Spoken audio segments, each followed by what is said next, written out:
மேசராசி அன்பினர்கள் அனைவருக்கும் வணக்கங்க. இன்றைக்கி நாம் நம்மளுடைய சேனலில் உங்களுக்கு கிரகங்களுடைய சேர்க்கையால் நிறைய பலன் கிடைக்க போகுது அப்படின்னு சொல்கிறாங்க. ஜோதிட ரீதியாக உங்களுக்கு கணிக்கப்பட்ட பலன்கள் என்ன? பல நாட்களாகவே நீங்கள் பொருளாதார ரீதியாக நிறைய விதமான விஷயங்களை இழந்துட்டு வந்திருப்பீங்க. அந்த இழப்புக்கு ஒரு ஈடு கட்டக்கூடிய வகையில் உங்களுக்கு நன்மைகள் கிடைக்குமா? பல ஆண்டுகளாக நீங்கள் ஒரு விஷயம் நினச்சிட்ருப்பீங்க, அது நடக்காமையே போயிட்டுருக்கும். அந்த விஷயம் நடக்குமா? பொருளாதாரம் நல்லா இருக்குமா? தொழில் நல்லா இருக்குமா? குழந்தைங்களுடைய படிப்பு நல்லா இருக்குமா? அப்படின்னு பல குழப்பத்திற்கு இந்த ஒரு வீடியோ உங்களுக்கு நல்ல தீர்வு கொடுக்கும். இந்த பதிவில் சொல்லக்கூடிய எல்லா விஷயமும் கண்டிப்பாக உங்களுக்கு பயன் தரக்கூடிய விஷயமாக தான் இருக்கும். அதனால் வீடியோவை ஸ்கிப் பண்ணாமல் தொடர்ச்சியாக பாருங்கள். மேலும் உங்களுடைய பொதுவான குணம் என்ன அப்படிங்கிறத பற்றி இந்த பதிவில் சொல்லுவேன். உங்கள் ராசி அதிபதி யார், நீங்கள் எந்த கடவுளை வணங்கணும், என்ன பரிகாரங்கள் பண்ணணும் அப்படிங்கிற ஒரு இன்டோ இந்த வீடியோ பதிவில் நான் சொல்ல போகிறேன். இந்த பதிவில் சொல்லக்கூடிய எல்லா விஷயமும் உங்களுக்கு கண்டிப்பாக ஒரு வகையில் நல்ல மாற்றத்தை தான் கொடுக்கும். அதனால் நம்பிக்கையோடு இந்த பதிவை பாருங்கள்.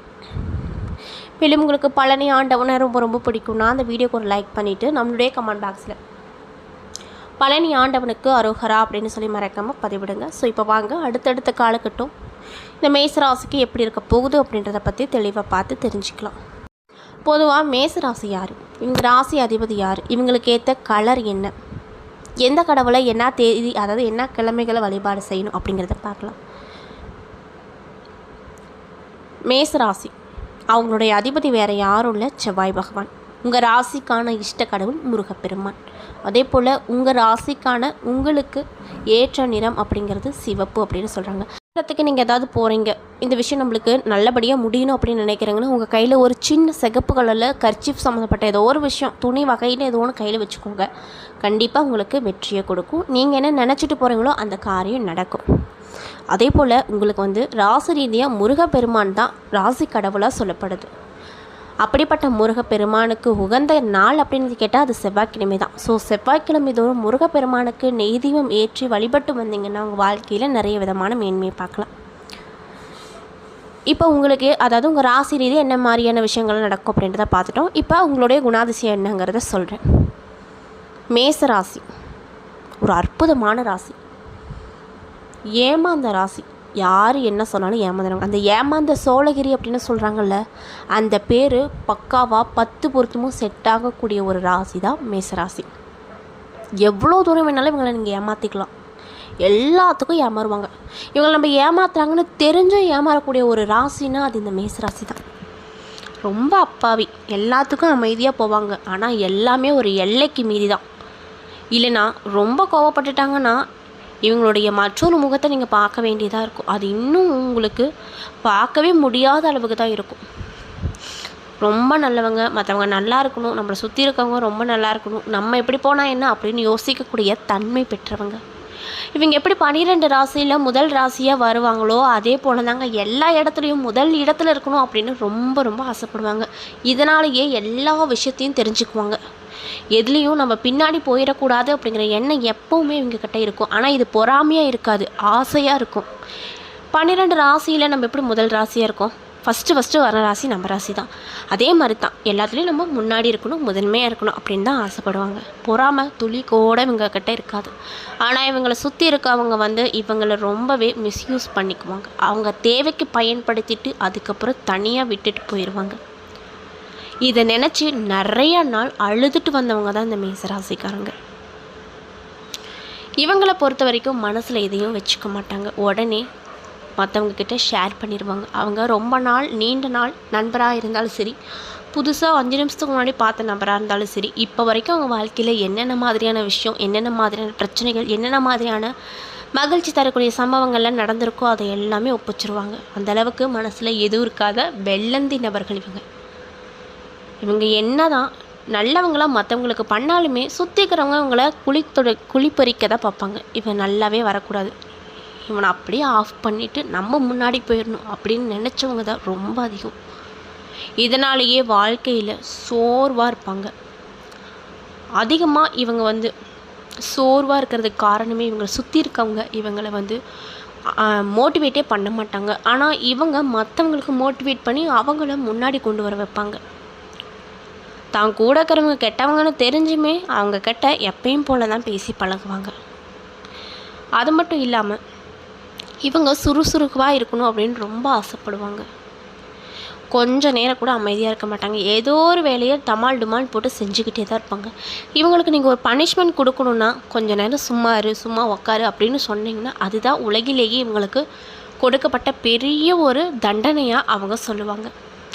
அரை மணி நேரம் வேலைத்தை 10 நிமிஷத்தில் செஞ்சுட்டு உட்காந்துக்குவாங்க.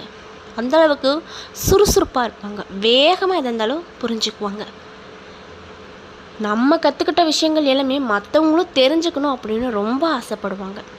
இவங்க எவ்வளவுக்கு எவ்வளோ மற்றவங்க முன்னாடி நல்லவங்களாக இருக்காங்களோ அவ்வளோக்கு அவ்வளோ இவங்களை சுற்றி இருக்கவங்க கெட்டவங்களாக தான் இருப்பாங்க. இவங்க மற்றவங்களுக்கு ஏதாவது உதவினா மற்றவங்க வந்து கேட்காமலே அவங்களுக்கு முன்னாடி நின்று போய் அவங்களுக்கு என்ன உதவியோ அதை கிளியராக செஞ்சு கொடுத்துட்டு வந்துடுவாங்க. அந்தளவுக்கு ரொம்ப நல்லவங்க. இப்படிப்பட்ட அன்பு நேயர்கள் கொஞ்ச நாளாகவே பல விதமான பிரச்சனையை பார்த்துட்டு வந்திருப்பீங்க. குடும்பத்தில் பிரச்சனை, பண பிரச்சனை, பெற்றோர் சம்மந்தப்பட்ட பிரச்சனை, மன வாழ்க்கையில் பிரச்சனை அப்படின்னு சொல்லிட்டு நிறைய பிரச்சனையை நீங்கள் பார்த்துட்டு வந்திருப்பீங்க. முக்கியமாக பொருளாதார விஷயத்தில் ரொம்ப அடிபட்டுட்டு வந்திருப்பீங்க. உங்களுக்கெல்லாம் இப்போ வரக்கூடிய காலகட்டங்கள், அதாவது அடுத்தடுத்து வரக்கூடிய காலகட்டங்கள்லாம் நல்லதாக இருக்குமா? ஜூலைக்கு அப்புறம் எப்படி இருக்கும்? இந்த ஜூலை மாதம் எப்படி இருக்கும்? கிரகநிலைகள் எங்கெங்கே சேர்ந்துருக்கு, இதனால் பலன் என்ன கிடைக்கும் அப்படின்றத தெளிவாக நான் உங்ககிட்ட ஷேர் பண்ணிக்க போகிறேன். அதனால் வீடியோவை ஸ்கிப் பண்ணாமல் தொடர்ச்சியாக பாருங்கள்.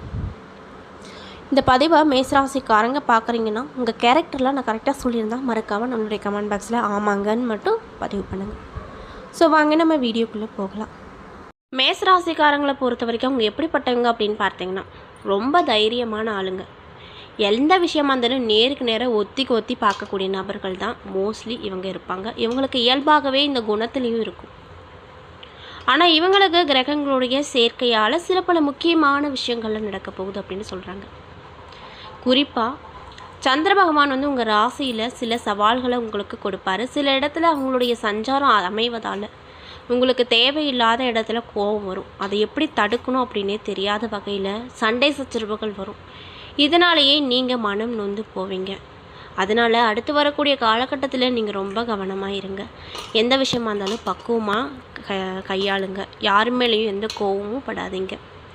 சின்ன விஷயமா இருந்தாலும் யோசித்து பண்ணுங்கள். இல்லைனா பெரிய சிக்கல்கள் அப்படிங்கிறது உங்களுக்கு வரப்போகுது. அதனால் பார்த்து கவனமாக இருக்காங்க. அது மட்டும் இல்லாமல் இது உங்களுக்கு ஒரு சாதாரண எச்சரிக்கை அப்படின்னு சொல்ல முடியாது. ஏன்னா பல வகையான பிரச்சனையில் நீங்களாக போய் மாட்டிக்கிற அளவுக்கு ஒரு அமைப்பு அமைஞ்சிருப்பதால் ரொம்ப கவனமாக இருக்க வேண்டிய ஒரு விஷயமாக உங்களுக்கு இந்த காலகட்டம் அப்படிங்கிறது உங்களுக்கு அமைஞ்சிருக்கு. உயிருக்கே கூட சில நேரத்தில் ஆபத்து வரக்கூடும். அப்படிங்கிறதுனால ரொம்ப கவனமாக இருங்க. அது மட்டும் இல்லாமல் பண இழப்பு, மன உளைச்சல் அப்படின்னு வரிசையாக உங்களுக்கு நிறைய விதமான ப்ராப்ளம் வர தொடங்கும். இதெல்லாம் எதனாலன்னு பார்த்தீங்கன்னா சஞ்சாரத்தோட காரணம். சந்திர பகவான் வந்து உங்கள் ராசியில் இந்த காலகட்டத்தில் சஞ்சரிப்பதால் இந்த மாதிரி விஷயம்லாம் நடக்கும். இப்போ நீங்கள் யாரை நம்பணும் அப்படிங்கிற கேள்வி உங்களுக்கு வந்திருக்கும். என்னப்பா பல பிரச்சனை வந்து இந்த காலகட்டத்தில் வருங்கிற, உயிர் சம்மந்தப்பட்ட விஷயமும் வரும், அதுலேயும் ஆபத்து இருக்குது அப்படிங்கிற, பண இழப்பு வருங்கிற, மன உளைச்சல் வருங்கிற, இதெல்லாம் வருது. இதெல்லாம் வராமல் இருக்க நான் என்ன தான் பண்ணுறது அப்படின்னு நீங்கள் கேட்கலாம். அதுக்கு முழுசாக நீங்கள் என்ன பண்ணணுன்னா இந்த காலகட்டத்தில் கண்டிப்பாக உங்களுக்கு வந்து உதவி செய்யக்கூடிய ஒரே நபர் இறைவன் தான். இறைவனை மட்டும் முழுசாக நம்புங்க. கண்டிப்பாக அவர் உங்களுக்கு நல்லதே கொடுப்பாரு. இறைவனை நீங்கள் வழிபட ஆரம்பிச்சிட்டிங்கன்னா உங்களுக்கு அமைதி அப்படிங்கிறது தானாகவே வந்துடும். அமைதியாக உங்கள் வேலையை மட்டும் நீங்கள் பார்த்தீங்கன்னா கண்டிப்பாக இந்த மாதிரியான பிரச்சனைகள்லாம் உங்களுக்கு வரவே வராது. சில பேர் என்ன நினைப்பாங்க அப்படின்னு பார்த்தீங்கன்னா இவன் ரொம்ப உஷாராக இருக்கான், இவனை ஏமாற்றவே முடியாது, எந்த மாதிரி இவனை ஏமாத்துறது, எப்படி இவனை கீழே இறக்குறது அப்படின்னே தான் உங்கள் கூடையே சுற்றிக்கிட்டு உங்களுக்கு கெட்டது நடக்க ரொம்ப வெயிட் பண்ணிகிட்ருப்பாங்க. அவங்களையெல்லாம் நீங்கள் இந்த காலகட்டத்தில் உங்கள் கண்ணு முன்னாடியே பார்ப்பீங்க. இவ்வளோ நாளாக நம்ம கூடயே இருந்துட்டு நமக்கே குழி பறிக்கிறானா, அது இவன் தானா, இவனுக்கு நம்ம எவ்வளோ விஷயம் பண்ணியிருப்போம், ஆனால் இப்போ பார்த்தா நம்ம நல்லா இருக்கவே கூடாது அப்படின்னு முதலாக நினைக்கிற ஆள் இவனாக தான் இருப்பான் அப்படின்னு மனசஞ்சலம் உண்டாகக்கூடிய வகையில் ஒரு நபரை நீங்கள் கண்டுபிடிப்பீங்க. அது மட்டும் இல்லாமல் உங்களுடைய பயணித்து வந்த நிறைய பேர் வந்து உங்களுக்கு கெட்டவங்களாக தான் இந்த காலகட்டத்தில் தெரிவாங்க. அது எல்லாமே அந்த இறைவன் உங்கள் கண் முன்னாடியே நிறுத்தி வைப்பார். உங்களுக்கு எந்த மாதிரியான பிரச்சனையெல்லாம் ஏற்படுத்தினாங்களோ அந்த விஷயங்கள் எல்லாம் அவங்களுக்கும் நடக்கக்கூடிய ஒரு நல்ல காலகட்டமாகவும் இந்த காலகட்டம் உங்களுக்கு வரும். மட்டும் இல்லாமல் நம்மளுக்கே தெரியாமல் சில நேரத்தில் நம்ம தப்பு செஞ்சுருப்போம். அந்த மாதிரி ஒரு இக்கட்டான ஒரு சூழ்நிலையில் தான் கோச்சார அமைப்பு அமைஞ்சிருக்கு.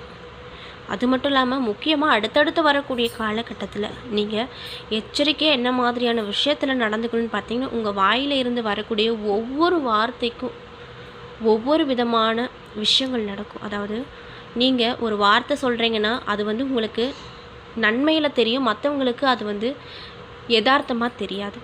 நம்மளை குத்தி வச்சு பேசுகிறான், மனசில் ஏதோ வச்சுக்கிட்டு பேசுகிறான் அப்படின்ற ஒரு தாக்கத்தை உங்களுக்கு ஏற்படுத்தக்கூடிய வகையில் தான் உங்களுடைய சொற்களானது இருக்கும். அதனால் இந்த காலகட்டத்தில் கண்டிப்பாக நீங்கள் உங்கள் வார்த்தைகளில் கவனம் செலுத்த வேண்டும் அப்படின்னு சொல்கிறாங்க. மேலும் உங்களுடைய குடும்பத்தில் இதுவரைக்கும் சந்தோஷம் நிகழ்ந்திருக்கும். சில பல நாட்களுக்கு அப்புறம் பெரிய கலவரத்தையே நீங்கள் உங்கள் குடும்பத்தில் பார்க்க போகிறீங்க. அது மட்டும் இல்லாமல் உங்களுடைய நெருங்கிய நண்பர்களே உங்களுக்கு இந்த காலகட்டத்தில் ஒரு பெரிய எதிரியாக தெரிவாங்க.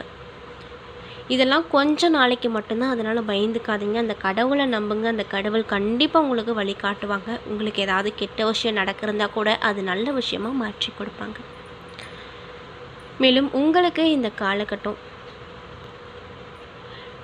சொந்த பந்தங்களுக்குள்ள தேவையில்லாத விரிசலை உண்டாக்கும்.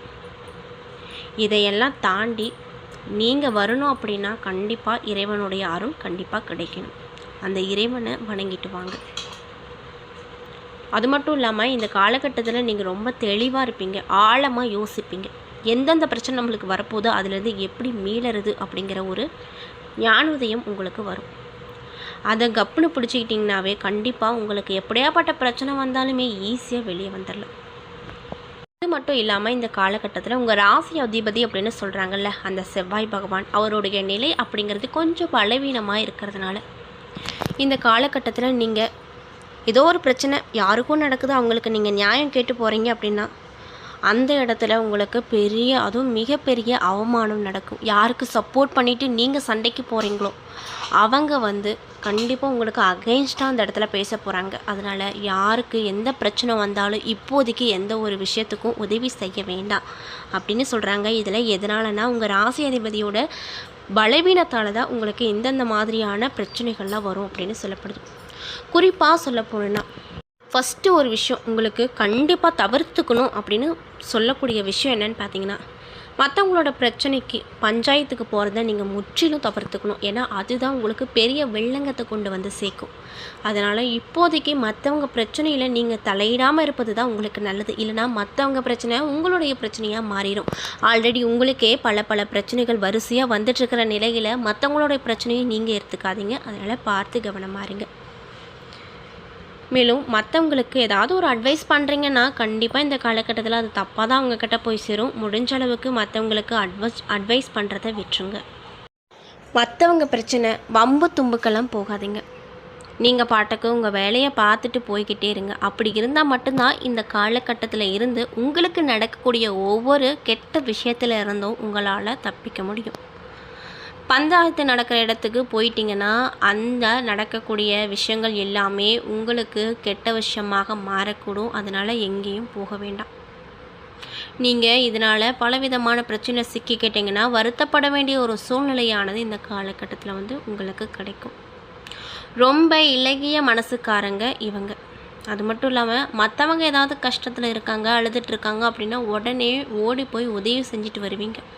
ஆனால் இந்த காலகட்டத்தில் அப்படி நீங்கள் ஓடி போய் யார் யாருக்கெல்லாம் உதவி செய்கிறீங்களோ அவங்கக்கிட்ட கெட்டது மட்டும்தான் உங்களுக்கு நடக்கும். நல்லது ஒரு விஷயமும் நடக்காது, நல்ல பேரும் கிடைக்காது. யாருக்காக நீங்கள் உதவி செய்கிறீங்களோ அவங்களே உங்களை நடு ஆற்றுல விட்டுருவாங்க. அதாவது மற்றவங்க பிரச்சனையில் நீங்கள் மாட்டிக்கிட்டீங்கன்னா கண்டிப்பாக உங்களுக்கு கெட்டது தான் நடக்கும் அப்படின்னு சொல்கிறாங்க.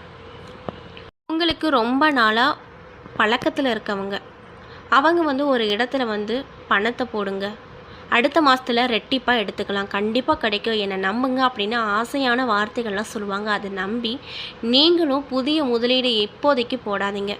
ஏன்னா பணம் விஷயத்தில் ரொம்ப அடிப்படுவீங்க. முக்கியமாக இந்த காலகட்டத்தில் உங்களுக்கு வார்த்தைகளையும் பிரச்சனை வரும்.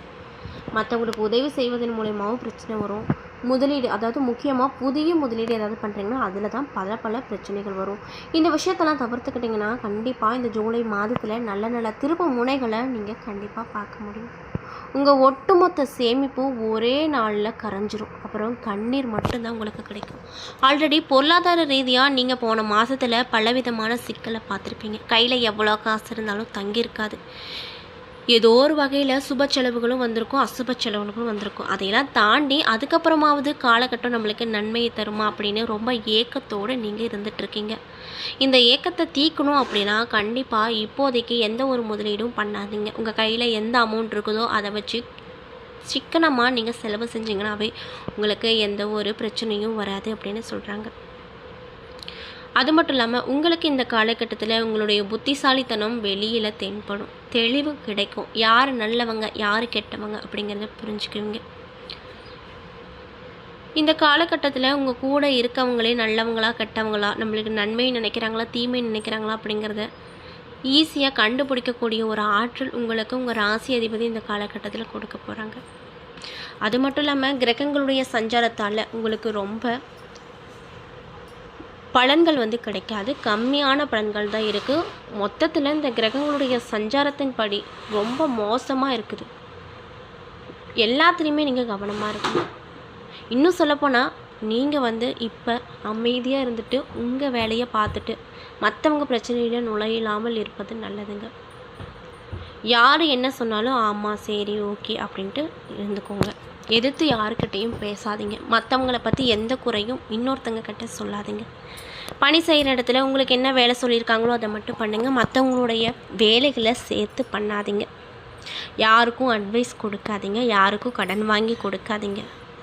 இந்த மாதிரி விஷயத்துலலாம் கவனமாக இருந்தீங்களாவே உங்களுக்கு எப்படியாப்பட்ட பிரச்சனையாக இருந்தாலும் காற்று போல் கரைஞ்சிரும். முக்கியமாக முருகப்பெருமான செவ்வாய்க்கிழமை நாட்களில் வழிபட்டு வாங்க, கண்டிப்பாக நல்லதே நடக்கும். குறிப்பாக நீங்கள் இந்த காலகட்டத்தில் வீட்டை விட்டு வெளியே போகிறத முற்றிலும் தவிர்த்துக்கணும் அப்படின்னு சொல்கிறாங்க. முடிஞ்ச வரைக்கும் உங்களுடைய வீட்டிலே இருக்க பாருங்கள். வேலைக்கு செல்லக்கூடிய நபராக இருந்தால் உங்களுக்கு குறிப்பிட்ட நேரத்தில் வேலைக்கு போயிட்டு உடனே வீட்டுக்கு வந்துடுங்க. வெளி இடத்துல எங்கேயுமே நேரத்தை செலவிட வேண்டாம். உங்கள் குடும்பத்தில் நேரத்தை செலவிடுங்க. கண்டிப்பாக உங்களுக்கு எந்த ஒரு பிரச்சனையும் அவ்வளோக்கு உங்களை தாக்காது அப்படின்னு சொல்கிறாங்க. நமக்கு ரொம்ப கெட்ட நாளாக இருக்க போகிறனால நீங்கள் இந்த காலகட்டத்தில் என்னடா இப்படி கணிப்பு சொல்கிறாங்களே, அடுத்தடுத்து வரக்கூடிய காலகட்டம் இப்படி இருக்குன்னு சொல்கிறாங்களே அப்படி சொல்லி பயந்துட்டுலாம் இருக்க வேண்டாம். எப்பவும் போல் இருங்க. ஆனால் சின்ன சின்ன சேஞ்சஸ் மட்டும் பண்ணிக்கோங்க. மற்றவங்ககிட்ட பேசுகிறது, புதிய முதலீடு செய்கிறது, தேவையில்லாத அட்வைஸ் கொடுக்கறது, இந்த மாதிரி விஷயத்த மட்டும் குறைச்சிக்கிட்டிங்கன்னா கண்டிப்பாக உங்களுக்கு நல்லது கிடைக்கும். ஏன்னா நண்பர்களே, இந்த பதிவுகளில் மேஷ ராசியின் அன்பு நேர்கள் அனைவருக்கும் அடுத்தடுத்து வரக்கூடிய காலகட்டம் எப்படி இருக்கும், என்ன மாதிரியான மாற்றத்தை தரும், என்ன விஷயத்தில் கவனமாக இருக்கணும் அப்படிங்கிறத பற்றி தெளிவாகவும் விரிவாகவும் நான் அந்த பதிவில் ஷேர் பண்ணியிருப்பேன். இந்த பதிவில் சொல்லியிருக்கக்கூடிய எல்லா விஷயமும் கண்டிப்பாக உங்களுக்கு பயன் தரக்கூடிய விஷயமாக தான் இருந்திருக்கும். ஸோ வீடியோ பிடிச்சிருந்தால் லைக் பண்ணுங்கள், ஷேர் பண்ணுங்கள், மறக்காமல் நம்ம சேனலை சப்ஸ்கிரைப் பண்ணிவிட்டு பாருங்கள். நன்றி.